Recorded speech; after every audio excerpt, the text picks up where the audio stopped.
Hi guys, ഞാൻ ഇവിടുത്തെ 2 മണിയായിട്ട് രാത്രി 2 മണി അല്ലെങ്കിൽ വെളുപ്പാൻ കാലത്ത് 2 മണി ആ 2 മണി ആയിട്ടുണ്ട്. ഞങ്ങളിപ്പോൾ ജനനായക സിനിമ ആയിട്ട് വന്നതേ ഉള്ളൂ വീട്ടിലോട്ട്. അപ്പോൾ ഈ ഞാൻ സിനിമയ്ക്ക് പോയ വ്ളോഗായിട്ട് നാളെ ഞാൻ ചെയ്ത് പോസ്റ്റ് ചെയ്യാൻ വിചാരിച്ചാൽ അപ്പോഴാണ് കണ്ടിട്ട് ഏറ്റവും താഴത്തെ ചോദ്യം ഏറ്റവും അറിയാൻ ആളും ഞാനാണ് കേട്ടോ. അപ്പോൾ എൻ്റെ മുന്നേ 2-3 കൊച്ചിറക്കാൻ വരും.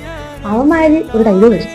അവന്മാര് പറഞ്ഞു, വിജയ് ഇലക്ഷന് മുന്നേ ഈ സിനിമ ഇറക്കാതിരുന്ന കാര്യമെന്ന് വെച്ചാൽ ഇലക്ഷന് മുന്നേ ഇറക്കി കഴിഞ്ഞാൽ കുറച്ചുകൂടെ വോട്ട് അധികം കിട്ടി, ആള് സിപിഎം എന്നുള്ളത് കാരണമാണ് പുള്ളി ഇങ്ങനത്തെ ഒരു സിനിമയിൽ അഭിനയിച്ച ഇങ്ങനത്തെ ഒരു സിനിമ എടുത്തതിന്റെ കാരണം അതാണെന്ന് പറഞ്ഞു.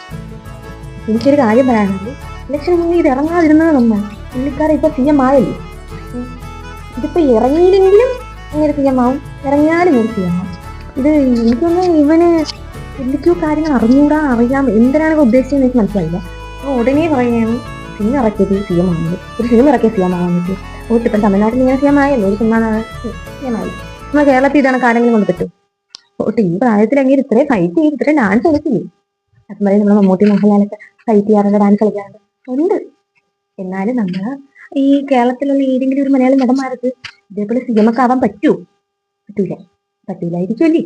പറ്റൂലെന്ന് ഞാൻ രീതികളിൽ പറയണമെന്നില്ല, പറ്റൂലായിരിക്കുമല്ലോ. അപ്പം നിങ്ങൾക്ക് നിങ്ങൾക്ക് ആർക്കെങ്കിലും സിനിമ കണ്ടതിന് ശേഷം തോന്നിയിട്ടുണ്ടോ ഇല്ലയോ എന്ന് കമന്റ് ചെയ്യണം. വിജയ് സിഎം ആവാൻ വേണ്ടിയിട്ടാണ് ഇങ്ങനത്തെ ഒരു സിനിമ എടുത്തെന്ന് തോന്നിയിട്ടുള്ളവരൊന്ന് പറയണം.